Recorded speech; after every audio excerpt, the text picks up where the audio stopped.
Lisa Morgan parked her old blue car in the hospital parking lot. It was 7 a.m. and the morning sun was just starting to peek through the clouds.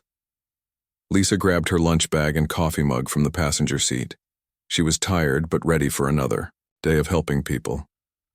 "Good morning, Lisa," called Judy, the front desk nurse. "Morning, Judy. Busy night?" Lisa asked as she walked to the staff room. "Not too bad. 2 broken arms and 1 heart attack. All stable now," Judy replied with a smile. Lisa nodded and headed to her locker. At 28 years old, she had been a nurse at Riverside Community Hospital for 5 years. She loved her job, even though the long hours and hard work often left her exhausted. The hospital walls were a pale green color that was supposed to be calming, but after so many years, Lisa hardly noticed anymore. After changing into her blue scrubs, Lisa checked her patient list for the day. 6 patients, including an elderly man recovering from pneumonia and a teenage girl who had her appendix removed yesterday. It would be a full day, but Lisa was used to it. "Hey, can you cover for Diane too? She called in sick," asked Ben, the head nurse, as he passed by with a stack of charts. Lisa sighed quietly but nodded. "Sure. How many more patients?" "Just 3. "Thanks, Lisa." "You're a lifesaver," Ben said, handing her 3 more charts. 9 patients meant Lisa would barely have time for lunch, but she needed the extra hours. Her student loans weren't going to pay themselves, and her apartment rent had gone up again last month. The morning passed in a blur of medication rounds, changing bandages, checking vital signs, and answering call buttons. By 2 p.m., Lisa had only managed to eat half her sandwich while standing at the nurse's station and filling out paperwork. "You should take a real break," said Dr. Miller as he stopped to sign some forms. Lisa smiled. "Maybe tomorrow. Mrs. Peterson needs her wound cleaned, and then I have to help Mr. Garcia with his physical therapy." Dr. Miller shook his head but didn't argue. He knew Lisa was one of the hardest working nurses in the hospital. At 7 p.m., after a 12-hour shift that had stretched to 14, Lisa finally clocked out. Her feet ached and she could feel a headache starting behind her eyes. All she wanted was to go home, feed her cat Milo, take a hot shower, and fall into bed. The sky was dark with heavy rain clouds as Lisa walked to her car. She had just turned the key in the ignition when her phone beeped with a text from her mother. "Don't forget Amy's birthday dinner tomorrow. 6 p.m. at our house. Love you," Lisa groaned. She had completely forgotten about her sister's birthday dinner. She would need to get a gift in the morning before her next shift. As she drove down the highway toward her small apartment on the edge of town, fat raindrops began to hit her windshield. Lisa turned on the wipers and slowed down as the rain grew, heavier. The traffic was light and she was grateful for that small mercy. She was about 20 minutes from home when she noticed thick black smoke up ahead. As she got closer, Lisa saw a yellow school bus tilted in the ditch beside the road. The front end was crumpled against a tree, and flames were beginning to lick at the hood. Without thinking, Lisa pulled over and parked her car on the shoulder. She grabbed her first aid kit from the trunk and ran toward the bus, rain soaking through her jacket and jeans. A few adults were already helping children climb out of the emergency exit at the back of the bus. Most of the kids looked to be around 10 or 11 years old, and many were crying or calling for their parents. "Is everyone out?" Lisa asked a man who was wrapping his jacket around a shivering boy. "I think the driver is still inside," the man shouted over the sound of the rain and the children's cries. "And I heard some kids at the back." Lisa's heart raced, but her nurse training kicked in. She looked at the bus where the flames were growing larger despite the rain. "Call 911, she shouted to the man, then ran toward the bus. The main door was jammed shut, so Lisa climbed through the emergency exit at the back. Inside, the bus was filling with smoke, making it hard to see and breathe. Lisa pulled her wet scarf over her nose and mouth and moved forward, crouching low to avoid the worst of the smoke. "Hello? Is anyone still here?" she called out. A small sound came from near the middle of the bus. Lisa moved forward and found 2 little girls huddled together under a seat. They looked exactly alike. Twins with blonde pigtails and identical pink backpacks. They couldn't have been more than 6 years old. "Hi there," Lisa said gently, kneeling down beside them. "My name is Lisa. I'm a nurse, and I'm going to help you get out of here, okay? The girls nodded, their eyes wide with fear. I'm Olivia, one said in a tiny voice. I'm Emma, said the other. Nice to meet you, Olivia and Emma. Can you both stand up for me? The girls crawled out from under the seat, holding hands tightly. Lisa looked toward the front of the bus and saw the driver slumped over the wheel. Wait here for just a moment, she told the twins. Lisa hurried to the front of the bus, covering her mouth as the smoke got thicker. The driver was an older man with gray hair. He was unconscious, but Lisa could feel a pulse when she checked his wrist. A loud crack sounded as the flames reached part of the engine. Lisa knew they didn't have much time. She couldn't carry the driver and the twins at the same time, and the fire was spreading too quickly. She ran back to the girls. We need to get out now. Can you two be very brave and follow me? They nodded, still clutching each other's hands. Good girls. Stay low and don't let go of each other. Lisa led them down the aisle toward the back exit. The smoke was getting thicker, and she could feel the heat of the flames growing closer. When they reached the exit, Lisa climbed out first, then reached back to help Olivia and Emma.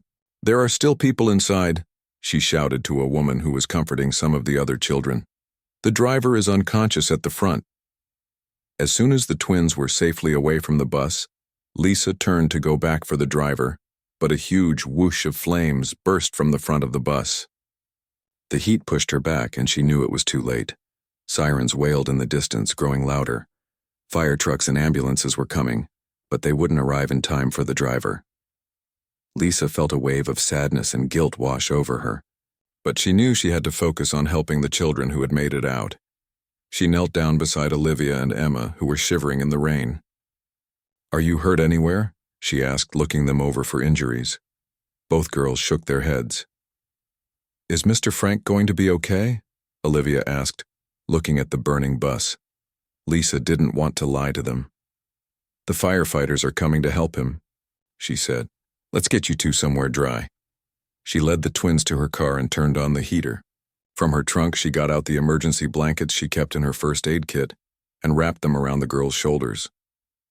Do you know your parents' phone number? She asked. Daddy's number is in our backpacks, Emma said.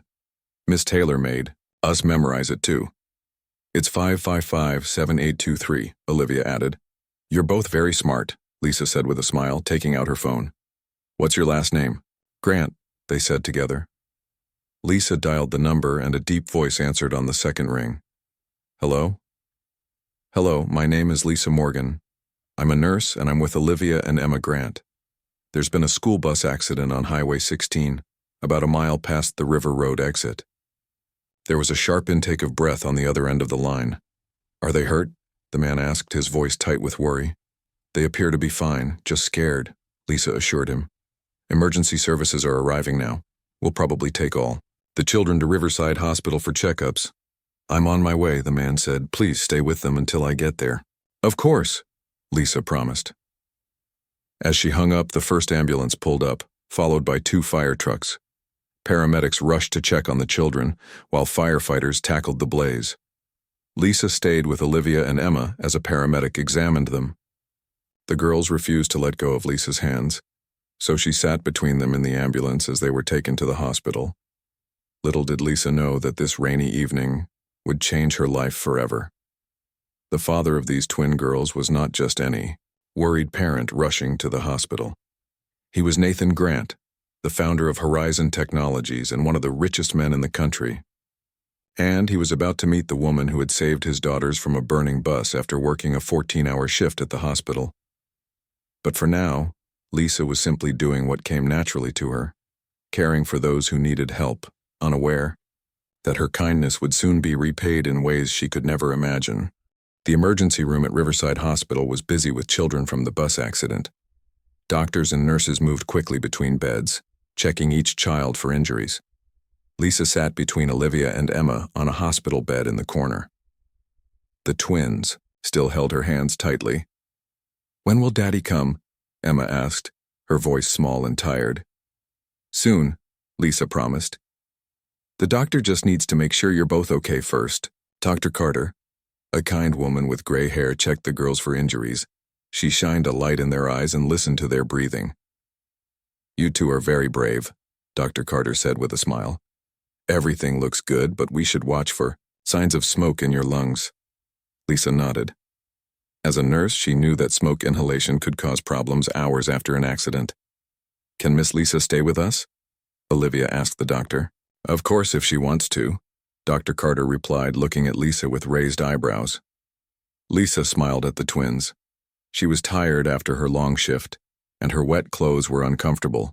But the fear in the girl's eyes made her decision easy. "I'll stay until your dad gets here," she told them. A nurse brought juice and cookies for the twins. Lisa helped them out of their damp jackets and used a warm blanket to dry their hair. As she braided Olivia's blonde hair, the hospital doors burst open. A tall man with dark hair rushed in, his eyes searching the room frantically. When he saw the twins, relief washed over his face. He hurried toward them, with a security guard following close behind. "Daddy!" the girls cried together, jumping off the bed and running to him. The man dropped to his knees and pulled both girls into a tight hug. He closed his eyes for a moment, his face showing how worried he had been. "Are you okay? Are you hurt?" he asked, checking them over with gentle hands. "We're okay, Daddy," Emma said. "Miss Lisa saved us from the fire." The man looked up at Lisa for the first time. His eyes were deep blue and filled with emotion. Lisa noticed he was wearing an expensive suit that was now wrinkled from his rush to get there. "You're Lisa, the nurse who called me?" he asked, standing up with a twin in each arm. Lisa nodded. "Yes, Mr. Grant. I found them on the bus and helped them out." "Thank you," he said, his voice breaking slightly. "I can't even begin to... a hospital." Administrator hurried over, looking nervous. "Mr. Grant, we have a private room ready for you and your daughters." Lisa was surprised by the special treatment. The hospital didn't usually offer private rooms in the emergency department. "Thank you," Mr. Grant said to the administrator. Then he turned back to Lisa. "Would you join us? The girls seem attached to you, and I'd like to thank you properly." Before Lisa could answer, Ben, the head nurse, appeared at her side. "Lisa, you're still here?" "Your shift ended hours ago," he said, looking concerned. "I stayed with the twins," Lisa explained. "They were on the bus I helped evacuate." Ben nodded, impressed, but not surprised. Lisa was always going above and beyond for patients. "You should go home and rest," he told her. "You're back on shift at 7 tomorrow." Lisa looked at the twins, who were watching her with worried eyes. She was exhausted, but something made her want to stay a little longer. "I can stay for a bit," she told Mr. Grant. "But not too long. I have another shift in the morning." They followed the administrator to a small private room away from the busy emergency department. It had comfortable chairs and a TV, more like a hotel room than a hospital room. Once they were alone, Mr. Grant set the twins down on a small couch. He held out his hand to Lisa. "Nathan Grant," he said. "I don't know how to thank you for what you did tonight." Lisa shook his hand. "Lisa Morgan. And really, I just did what anyone would do." Nathan smiled slightly. "No, not anyone would run into a burning bus. The police told me what happened. You saved my daughter's lives." Lisa felt her cheeks grow warm. "I'm just glad I was there to help." The twins patted the couch, asking Lisa to sit between them. As she did, she noticed Nathan watching them with a curious expression. "So you're a nurse here?" he asked, sitting in a chair across from them. Lisa nodded. "For 5 years now. I work in the general medicine ward, not usually emergency." "Miss Lisa is the best nurse," Olivia declared. "She made my hair pretty again after it got all wet." Nathan smiled at his daughter, then looked back at Lisa. "Were you coming from work when you saw the accident?" "Yes. I had just finished a 14-hour shift," Lisa said, then quickly added, "but I wasn't too tired to help." Nathan's eyebrows rose. 14 hours? That's a long day." Lisa shrugged. "We're short-staffed, and I can use the overtime pay." A doctor came in to speak with Nathan about the twins. They would need to stay overnight for observation because of possible smoke inhalation. Nathan nodded seriously, asking questions about their care. Lisa used this moment to say goodbye to the twins. I have to go now, but the nurses here will take good care of you. Will we see you again? Emma asked, her lower lip trembling. I work upstairs, so maybe I'll come visit tomorrow if your dad says it's okay, Lisa said, looking at Nathan. He nodded immediately. Of course, the girls would like that. Lisa stood to leave, suddenly feeling the weight of her long day. Her wet clothes had dried uncomfortably, and she was looking forward to a hot shower in her own bed. Wait, Nathan said, reaching into his pocket. He pulled out a business card and handed it to her. Please call me tomorrow. I'd like to thank you properly when things are calmer.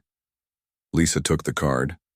It was simple white cardstock with just his name and phone number, no company name or title. Sure, she said, though she wasn't sure she would call. Rich people made her uncomfortable, and Nathan Grant was clearly wealthy. Goodbye, Olivia. Goodbye, Emma, Lisa said, giving each girl a quick hug. Be good for the nurses tonight. As Lisa walked to her car in the hospital parking lot, she looked at Nathan's card again. She had no idea who he really was or how much her life was about to change. The next morning, Lisa arrived at the hospital a few minutes early. She hadn't slept well, thinking about the bus accident and the twins.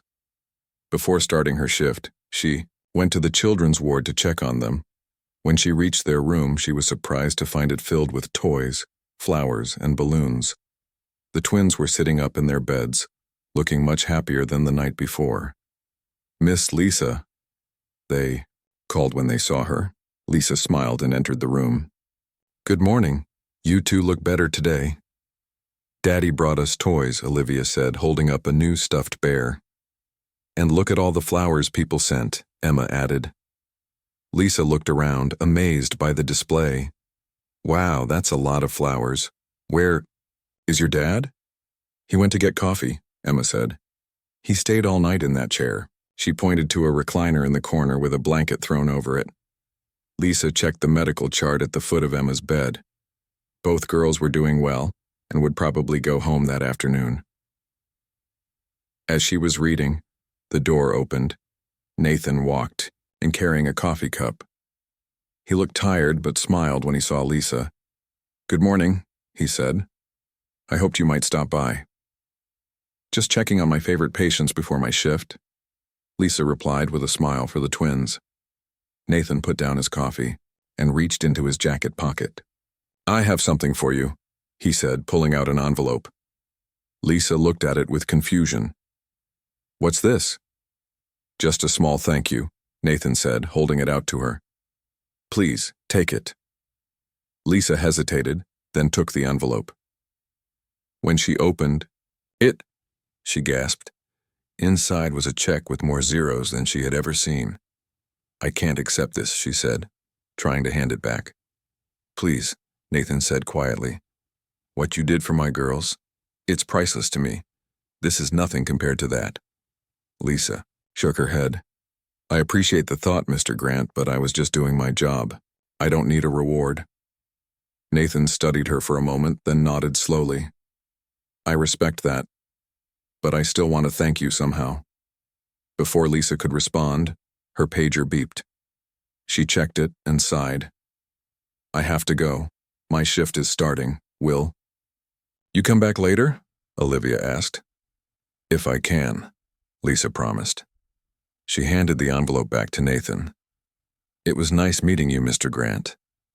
As she walked away, Lisa didn't know that Nathan Grant was watching her with growing interest and respect. She didn't know that he had already learned everything about her from the hospital administrator, her dedication to patients, her student loans, her volunteer work at the free clinic, and she certainly didn't know that Nathan Grant, the billionaire, founder of Horizon Technologies, had just decided that Lisa Morgan was exactly the kind of person he wanted in his daughters' lives. 3 days after the bus accident, Lisa arrived home from her shift feeling tired but satisfied. She had helped an elderly patient walk for the first time after hip surgery, and the woman's grateful smile had made the long day worthwhile. Lisa kicked off her shoes and was about to feed her cat Milo when she noticed a large envelope that had been slipped under her door. Her name was written on the front in neat handwriting. Inside, she found a formal invitation printed on thick cream paper. It invited her to dinner at 7 p.m. that Friday at the Garden, one of the fanciest restaurants in the city. It was signed simply, Nathan Grant. Lisa sat on her worn couch reading the invitation again. She hadn't expected to hear from Nathan after she refused his check. Part of her wanted to go. She was curious about him and the twins, but another part felt nervous. The Garden was the kind of place where a meal cost more than she made in a day. After thinking it over while eating a simple dinner of pasta, Lisa decided to call the number on the invitation. Nathan answered on the second ring. "Mr. Grant, this is Lisa Morgan," she said. "I got your invitation." "I'm glad," Nathan replied. "Will you join us for dinner? The twins have been asking about you." "That's very kind, but the Garden is a bit fancy for me," Lisa admitted. "It's just a place with good food," Nathan said. "Nothing to worry about. And it would mean a lot to Olivia and Emma." The mention of the twins made up Lisa's mind. "Okay, I'll come. But please, nothing extravagant. Just dinner," Nathan promised. "See you Friday at 7. When Friday arrived, Lisa found herself standing in front of her closet, trying to decide what to wear. She finally chose a simple blue dress she had worn to her college graduation. It was the nicest thing she owned. She took a bus downtown and walked the last few blocks to the Garden. The restaurant was in an old stone building with ivy growing up the walls. Through the windows, Lisa could see crystal chandeliers and people in expensive clothes. Taking a deep breath, she pushed open the heavy wooden door and stepped inside. The hostess looked up with a polite smile. "I'm meeting Nathan Grant," Lisa said quietly. The hostess's eyes widened slightly. "Of course. Mr. Grant is waiting for you. Please follow me." They walked through the restaurant to a private room at the back. When the door opened, Lisa saw Nathan and the twins sitting at a round table covered with a white tablecloth. The room was decorated with fresh flowers, and soft music played in the background. "Miss Lisa," the twins shouted, jumping up from their chairs and running to hug her. Lisa laughed and hugged them back. "Hello, girls. How are you feeling?" "All better," Olivia said. "Daddy said you're having dinner with us because you're our hero," Emma added. Lisa glanced at Nathan, who had stood up when she entered. He was wearing a dark suit that fit him perfectly. He looked more relaxed than he had at the hospital. "Not a hero," Lisa said to the twins. "Just happy to see you both doing so well." Nathan pulled out a chair for her. "Thank you for coming." As they ate dinner, Lisa was surprised by how easy it was to talk to Nathan. He asked about her work at the hospital and really listened to her answers. The twins told her about their school and their favorite books. Lisa almost forgot they were in a fancy restaurant until the waiter brought out dessert, chocolate cake that looked like a work of art. "So," Nathan said as the twins became busy with their cake, "I wanted to talk to you about something." Lisa nodded, feeling suddenly nervous again. "The girls have been having a hard time since the accident," Nathan explained. "They're having nightmares, and they don't want to ride the bus anymore." "That's understandable," Lisa said. "A traumatic experience like that takes time to process." Nathan nodded. "The thing is, they keep asking for you. You made them feel safe." Lisa smiled at the twins, who were now drawing pictures on the paper placemats. "I've been thinking," Nathan continued, "that they might benefit from having you around more regularly." Lisa looked at him with confusion. "What do you mean?" "I'd like to hire you as a private nurse for the girls," Nathan said, "just until they're feeling more secure again. You'd help them process what happened and be there if they have anxiety." Lisa was surprised. "But I already have a job at the hospital." "I know. That's why I'm offering to pay you 3 times your current salary. You could work part-time at the hospital if you want. But I'd need you available for the twins in the afternoons and some evenings." Lisa's mind raced. 3 times her salary would mean she could pay off her student loans in a year instead of 10. But it seemed too good to be true. "Why me?" she asked. "There are child psychologists who specialize in trauma." Nathan looked at his daughters with a soft expression. "Because they trust you. And so do I." Before Lisa could respond, Olivia came over with her drawing. "Look, Miss Lisa, I drew you saving us from the fire." The picture showed a stick figure, with a big smile carrying two smaller figures away from a red and orange bus. Lisa felt a lump in her throat. "It's beautiful," she told Olivia. "Can I keep it?" Olivia nodded proudly and went back to her sister. Nathan leaned forward. "At least come see where you'd be working. I have a guest house on my property. You could live there rent-free as part of the job." A guest house? Lisa's apartment was tiny and expensive. But moving into a rich man's property seemed like a big step. "Can I think about it?" she asked. "Of course," Nathan said. "How about you come see the place tomorrow? The girls would love to show you around." The next day, Lisa took a taxi to the address Nathan had given her. As the taxi drove through tall iron gates and up a long driveway, Lisa's eyes widened. The house was actually a huge white mansion set on several acres of green lawn. There was even a fountain in front. The taxi driver whistled. "Nice place, friend of yours?" "Something like that," Lisa mumbled, suddenly feeling very out of place. Nathan was waiting for her at the front door. He was dressed casually in jeans and a sweater, which made Lisa feel a little better about her own simple outfit. "Welcome," he said with a smile. "The girls are excited to show you around." The twins appeared behind him, bouncing with energy. They each took one of Lisa's hands and pulled her inside. The entrance hall was bigger than her entire apartment, with a crystal chandelier and a sweeping staircase. "Our rooms are upstairs," Emma said. "But first we want to show you the garden and the pool," Olivia added. They led her through the house and out back doors to a beautiful garden. There was a large swimming pool, a playground, and flower beds in every color. At the edge of the garden stood a charming small house with a red door. "That's the guest house," Nathan explained, walking beside Lisa. "It has one bedroom, a bathroom, a kitchen, and a living room. It's yours if you take the job." Lisa walked toward the guest house, feeling drawn to its cozy appearance. When Nathan opened the door, she gasped. Inside was bright and beautiful, with new furniture and large windows overlooking the garden. "This is bigger than my apartment," she said. Nathan smiled. "So you'll consider the position?" Lisa watched the twins running around the garden, their laughter filling the air. She thought about her crowded hospital ward and her long shifts. She thought about her tiny apartment and her growing student loan bills. But mostly, she thought about how these two little girls had somehow worked their way into her heart in just a few days. "Yes," she said finally. "I'll take the job. For the girls." What Lisa didn't know was that she had just made a decision that would change her life forever. She didn't know that Nathan Grant wasn't just a wealthy man. He was one of the richest people in the country. The founder of a tech company worth billions. A man whose face had been on the cover of business magazines. All she knew was that two little girls needed her. And for Lisa, that was enough. Lisa had been living in the guest house for 2 weeks. Each morning she woke up still surprised by the soft bed and the view of the garden outside her window. The twins had school during the day, which gave Lisa time to work part-time at the hospital. She now worked 3 mornings a week instead of 5 long days, but she still felt connected to her patients and co-workers. In the afternoons, Lisa would be waiting when the twins got home from school. She helped them with homework, played games with them, and talked about their day. Slowly, the girls began to open up about the bus accident.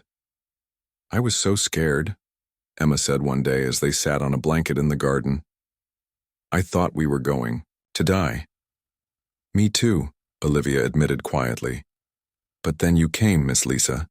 Lisa gave them both gentle hugs. "It's okay to be scared about what happened. Being scared helps us stay safe, but you're safe now."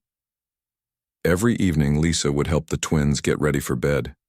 She read them stories and sat with them until they fell asleep. The nightmares were becoming less frequent. Sometimes Nathan would join them for bedtime stories, sitting in a chair by the window and listening with a soft smile on his face. One evening, after the twins were asleep, Nathan invited Lisa to join him on the patio for a cup of tea. "The girls seem happier," he said, pouring tea into delicate cups. "The school called to say they're doing much better." Lisa nodded. They're very resilient. Children often are. They sat in comfortable silence for a moment, looking at the stars above the garden. And how about you? Nathan asked. Are you settling in okay? Yes, it's lovely here, Lisa said, though sometimes it feels like a dream. My life has changed so much in just a few weeks. Nathan looked thoughtful. I never properly thanked you for taking this job. I know it was a big change. The girls make it easy, Lisa said with a smile. They're wonderful children. Their mother would be proud of them, Nathan said quietly. Lisa looked at him with surprise. He had never mentioned the twins' mother before. She died 3 years ago, Nathan explained, seeing her expression. Cancer. The girls were only 3. They don't remember much about her. I'm so sorry, Lisa said softly. Nathan nodded, looking down at his tea. Catherine was amazing. Smart, kind, beautiful. She was a doctor, actually, a pediatrician. That must be why the girls are so comfortable around hospitals, Lisa realized. Yes, we spent a lot of time in hospitals during Catherine's treatment. Nathan's voice was sad but steady. After she died, I threw myself into work. It was easier than facing the empty house. Lisa understood grief. She had lost her father to a heart attack when she was in nursing school. What kind of work do you do? She asked, realizing she still didn't know exactly what Nathan did for a living. Nathan looked slightly amused. I run a technology company. We develop medical devices, among other things. That sounds interesting, Lisa said. Is it a big company? Nathan sipped his tea before answering. Fairly big, yes. Before Lisa could ask more questions, Nathan changed the subject. Tell me about why you became a nurse. They talked for hours that night, sharing stories about their lives. Lisa told him about growing up in a small town, about her dream of opening a clinic for people who couldn't afford health care. Nathan spoke about his college days, his early business struggles, and his love for his daughters. What Lisa didn't know was that while she was caring for the twins, people at the hospital were talking about her new job. Nurses and doctors wondered how their colleague had suddenly become the private nurse for one of the richest men in the world. One morning, as Lisa was checking on a patient at the hospital, her friend Kara pulled her into an empty room. Why didn't you tell me? Kara demanded. Tell you what? Lisa asked, confused. That you're working for Nathan Grant. The Nathan Grant. Kara's eyes were wide with excitement. Lisa laughed. He's just a regular person, Kara. A dad who loves his kids. Regular person? Kara shook her head in disbelief. Lisa, he's on the Forbes list. His company, Horizon Technologies, is worth billions. He invented those smart medical devices that half the hospital uses. Lisa felt like the floor was tilting beneath her feet. What are you talking about? Kara pulled out her phone and showed Lisa a news article. There was a photo of Nathan in a business suit looking serious and important. The headline read, Tech billionaire Nathan Grant announces new healthcare initiative. This is your boss, Kara said. The guy whose guest house you're living in. Lisa stared at the phone, her mind racing. Nathan had said he ran a technology company, but he never mentioned being a billionaire. She thought of his beautiful house, the expensive restaurant, the way people treated him with such respect. It suddenly made sense. I had no idea, Lisa whispered. Kara raised her eyebrows. How could you not know? His face is everywhere. I don't read business news, Lisa said defensively. And he never talks about money or his company. For the rest of her shift, Lisa couldn't stop thinking about what Kara had told her. She felt foolish for not realizing sooner. More than that, she felt strange about going back to the Grant house. Would things be different now that she knew the truth? When Lisa returned to the mansion that afternoon, she tried to act normal as she greeted the twins after school, but her mind was still processing the news. Nathan Grant wasn't just wealthy. He was one of the richest people in the country. And she was living in his guest house, eating dinner with him, telling him about her simple dreams. That evening, after the twins were in bed, Lisa found Nathan in his home office. The large room was filled with books and had a big desk with 3 computer screens. Nathan was typing something when she knocked on the open door. "Lisa, come in," he said with a smile, closing his laptop. "Is everything okay? The girls asleep?" "Yes, they're fine," Lisa said, stepping into the office. "But I need to ask you something." Nathan gestured to a chair across from his desk. "Of course." Lisa sat down, feeling nervous. "I found out something today, about you." Nathan's expression became guarded. "What did you find out?" "That you're not just some businessman," Lisa said. "You're Nathan Grant of Horizon Technologies. You're a billionaire." Nathan was quiet for a moment. Then he sighed. "Yes, I am." "Why didn't you tell me?" Lisa asked. "Would it have mattered?" Nathan asked, watching her carefully. Lisa thought about it. "I'm not sure, but I feel like I should have known who I was working for." "I'm sorry," Nathan said. "I didn't intentionally hide it from you. It's just nice sometimes when people don't know, when they treat me like a normal person." Lisa understood that. "Is that why you didn't tell me? So I would treat you normally?" Nathan nodded. "Partly, and partly because I was afraid you wouldn't take the job if you knew. People have preconceptions about wealthy people." "Like what?" Lisa asked. "That we're entitled, selfish, disconnected from reality," Nathan said. "Some of us are, but I try not to be." Lisa thought about the kind, caring father she had come to know over the past weeks. The man who read bedtime stories to his daughters and remembered how each of the hospital staff took their coffee when he brought them all breakfast one morning. "You're not what I would have expected," Lisa admitted. Nathan smiled slightly. "Is that good or bad?" "Good," Lisa said honestly, "very good." They looked at each other for a long moment. Lisa felt something shift between them, a new understanding. "So now that you know I'm a terrible rich person," Nathan said with a small smile, "are you going to quit?" Lisa smiled back. "No. The girls need me, and I like it here." What Lisa didn't say was that she was beginning to care for Nathan as well as his daughters. She didn't say that sometimes. When he smiled at her, she felt her heart beat a little faster. And what Nathan didn't say was that he had never met anyone like Lisa Morgan, someone who cared about people because it was right, not because of what she could get from them. Someone who made his house feel like a home again for the first time in 3 years. Those were things they weren't ready to say yet. But as they sat together in the quiet office, both of them knew that something important was happening between them. 6 months had passed since Lisa first moved into the guest house. Summer had turned to fall and now winter was approaching. The trees in the garden had lost their leaves, and the mornings were cold and crisp. Inside the Grant house, things were warm and happy. The twins had fully recovered from the bus accident trauma. They no longer had nightmares, and they had started riding the school bus again, though Lisa still felt a small worry in her heart each time they climbed aboard. Lisa had settled into a routine that felt surprisingly natural. She worked at the hospital 2 mornings a week now, focusing on the free clinic she had always been passionate about. The rest of her time was spent with the twins and, increasingly, with Nathan. Over the months, Nathan and Lisa had grown closer.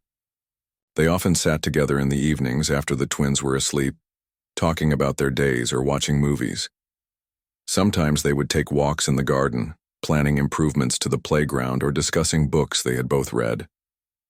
Lisa had never felt so comfortable with someone before. One cold November evening, Nathan invited Lisa to join him for dinner at a small Italian restaurant in town. The twins were having a sleepover at their friend's house, so Lisa and Nathan had a rare evening to themselves. "This is nice," Lisa said as they sat at a corner table with candles flickering between them. "No chicken nuggets or arguments about vegetables." Nathan laughed. "Don't get me wrong, I love having dinner with the girls, but adult conversation is nice too." They ordered pasta and wine and talked easily as they ate. Nathan told funny stories about business trips, and Lisa shared hospital tales that made him laugh. As they finished their meal, Nathan's expression became more serious. "Lisa, There's something I wanted to talk to you about, he said. Lisa felt suddenly nervous. Was he going to say he didn't need her anymore? The twins were doing so well now. The thing is, Nathan continued, your job was supposed to be temporary. Just until the girls recovered from the trauma of the accident. Lisa nodded, her heart sinking. I know, and they've recovered beautifully thanks to you, Nathan said. So technically, we don't need a private nurse anymore. Lisa looked down at her plate.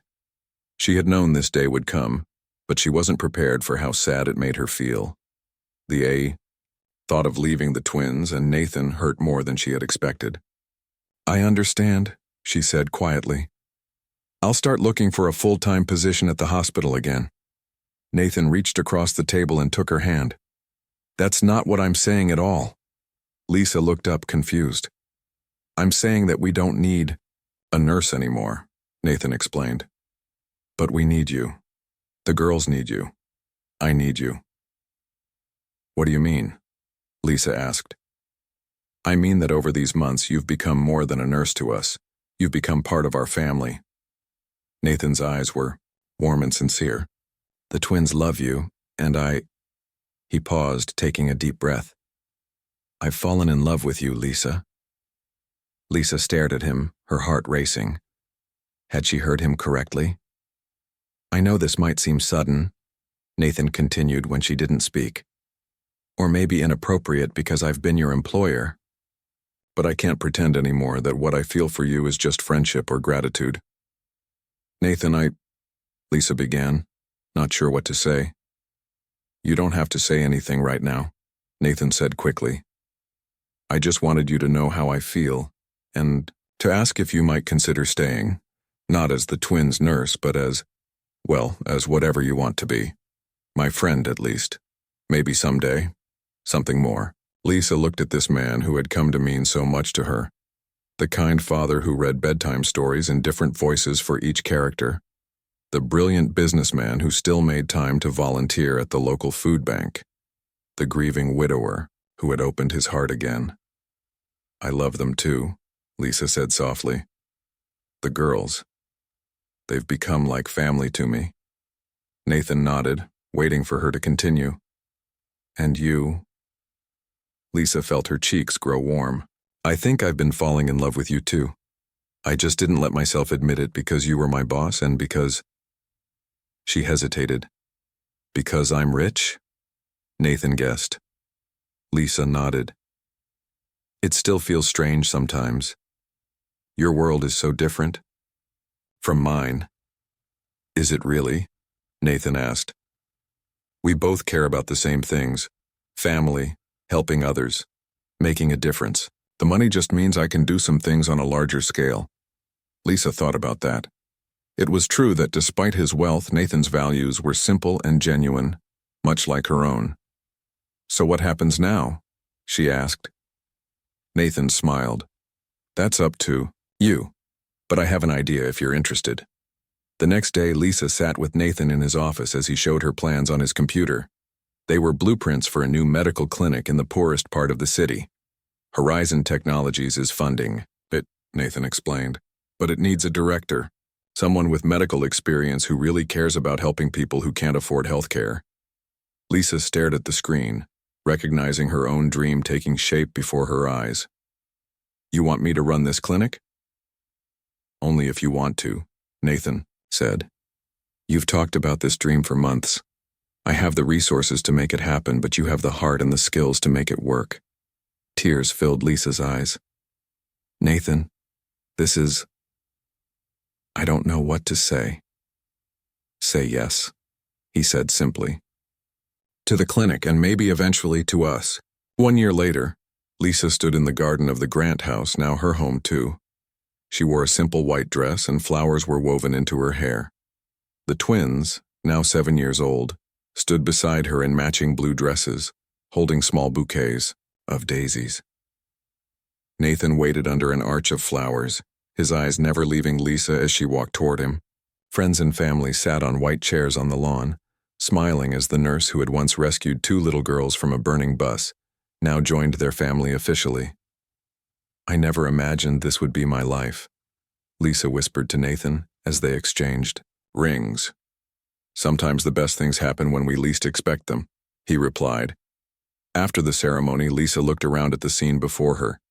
The Catherine Morgan Memorial Clinic, named after Nathan's late wife and Lisa's maiden name, had been open for 6 months. It had already helped hundreds of patients who couldn't afford care elsewhere. Lisa split her time between directing the clinic and being a mother to the twins, who now called her mom with love in their voices. Olivia and Emma ran up to Lisa and Nathan, their faces bright with happiness. "Are you our real mom now?" Emma asked, hugging Lisa around the waist. "I've been your real mom in my heart for a long time," Lisa told her. "The wedding just makes it official." As the sun set over their home, Lisa thought about the strange path that had led her here. A bus accident, a brave rescue, a job offer, and finally, love. She had never run into that burning bus looking for anything in return. She had simply wanted to help. But sometimes when you give love without expecting anything back, it returns to you in ways you never imagined. Nathan put his arm around his new wife as they watched the twins dance with their friends on the lawn. "Happy?" he asked. Lisa nodded, leaning her head on his shoulder. "More than I ever thought possible." Sometimes life's greatest blessings come disguised as ordinary moments. For Lisa Morgan, now Lisa Grant, it had come in the form of a burning school bus and 2 scared little girls. What had started as a simple act of courage had led to a new family, a new purpose, and a love that would last a lifetime.